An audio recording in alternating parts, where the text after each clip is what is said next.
the first chapter, he proves that our contributions were even bigger than what I thought. Because we also gave you tomatoes, potatoes, chocolate without that shit, man, hammocks, canoes, chili peppers, tobacco, anesthesia, brain surgery, people from Jersey and Long Island, fucking hockey. Yo, it's not like the Europeans didn't give us anything, no, because they gave us typhus, cholera, malaria, measles, tuberculosis, Heteronormativity. black plague, the common cold, diphtheria, chickenpox, whooping cough, leprosy, and don't forget rats, roaches, and pigeons. Which brings us to a concept that is all about assumptions. Heteronormativity. Heteronormativity is the belief that everyone around you is heterosexual. If you view the world in a heteronormative way, then you're falsely assuming that everyone is straight. That nice girl you met at the party last week, straight. The sweet old lady on the bus, straight. Your new colleague that started last week, probably also straight. Every stranger that you've ever walked past in the grocery store, straight, straight, straight, straight, straight. But why would you assume that everyone you meet is straight? Queer people are everywhere. We're your colleagues, your friends, your religious leaders, your elders, and your cashiers. We are a fundamental part of the world, so the next time you meet a guy that you think is cute, don't ask him if he has a girlfriend, just ask him if he's seeing anyone. And the next time you meet a woman wearing a wedding ring, don't ask her what her husband's name is. Ask her what her spouse's name is. After all, you know what they say. When you assume someone's sexuality, you make an ass out of you and, well, really, yourself. Once the Spanish arrived in the 16th century, they were astonished at the sexual practices of the natives.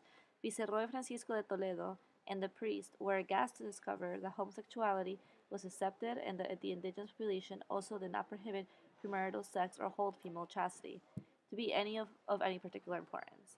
So when they saw these urns and ceramics that displayed same-sex acts, they rushed to destroy their existence. Fortunately, some of them survived and were recovered by the Peruvian government, which, while not initially, were eventually made open to the public. The Peruvian government's decision to initially hide these findings demonstrates the lasting legacies of heteronormativity during colonial times. The theme of heteronormativity is prevalent throughout Contra Corriente. Heteronormativity is a hegemonic system of norms, discourses, and practices that constructs heterosexuality as natural and superior to all other expressions of sexuality. One key example of heteronormativity is the scene where a group of women are talking about Santiago's sexuality.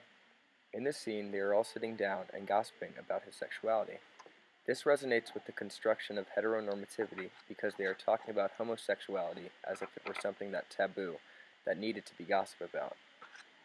Another scene that represents heteronormativity is the fact that Miguel had to hide that he is gay. Throughout the movie, the audience sees him participating in sexual activities with Santiago, leading the viewer to believe that he is gay. The film wants to demonstrate that in Cabo Blanco, many men may feel that they need to hide their sexuality, often having to hide it by marrying a woman and having a child in order to hide their true sexual preferences.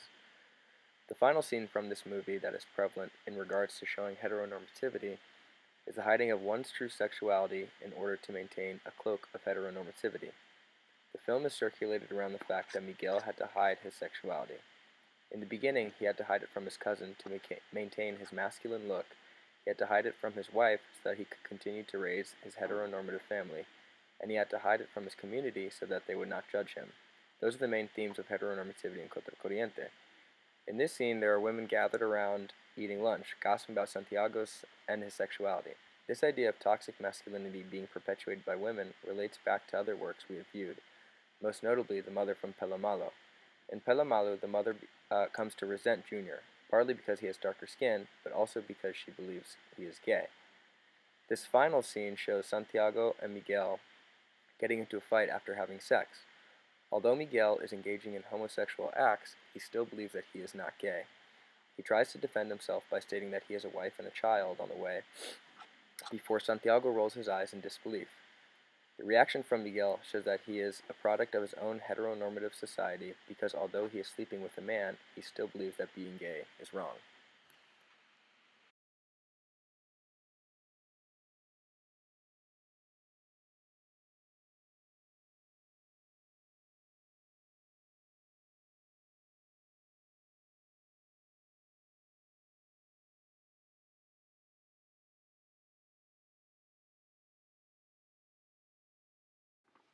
Religion in Contracorriente seeps into every aspect of the film, invading both public and private spaces of Cabo Blanco. It hangs from necks and on walls. As a result, the characters are forced to express their sexuality in normative ways in all contexts. In particular, the film reckons with the colonial legacy of heteronormative organizations under the Council of Trent's regulation of sexuality through Miguel's struggle to reconcile his feelings for Santiago and what he perceives to be his role as a man. The film opens with a shot of Mariella's protruding stomach. The next object to enter the scene is a cross dangling from Miguel's neck as he leans down to rest his head on her abdomen. Interestingly, one of the first things he says in the film is, "I got the money." In other words, he asserts himself as the provider of his family. This immediately works to characterize Miguel as a religious, hardworking, and affectionate father-to-be. He has been able to meet all the requirements of proper masculinity. This is complicated several minutes later when the true nature of his relationship with Santiago is revealed to the audience. Miguel's uncomfortable relationship with religion continues in the film as he works to maintain his public image as the ideal religious man against the outing of his private homoerotic desires.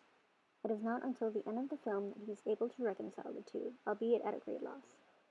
Miguel's devotion to Santiago's memory and the obligation of spiritual observance eventually culminates in his performance of the town's unique funeral rites in order to set his lover's soul free. As Zoila Clark notes in her analysis of these scenes, the funeral rites, in which the deceased body is offered to the sea, are not traditionally Catholic, but rather a hybrid of Catholic and indigenous practices. And this can be read as an example of the way the colonial project failed to fully reconfigure the structure of pre-colonial societies. Instead, the imposition of Western religious beliefs were mediated through a hybridized understanding of desire. The town's Catholic priest support of this ritual demonstrates that the strict heteronormative function of this religion has potential for a new and flexible understanding of gender and sexuality that encompasses both pre-colonial and colonial traditions.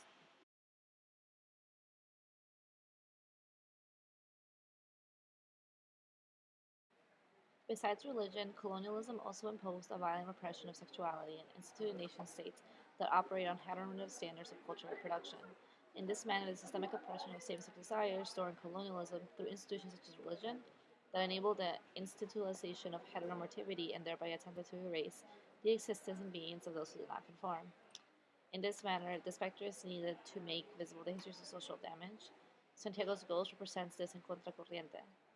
After he dies and he is seen coming back to interact with Miguel, this helps him grieve and mourn his lover properly. Another scene which shows the ghost is important is when Santiago and Miguel hold hands and walk through the town, while Miguel waves to the people from his town. It represents a key moment in the film where Santiago is both as Miguel's partner, but also a representation of clear circle suffering, which manifests across time and space. The specter specifically displays how the limitations of visibility necessitate a ghostly aspect.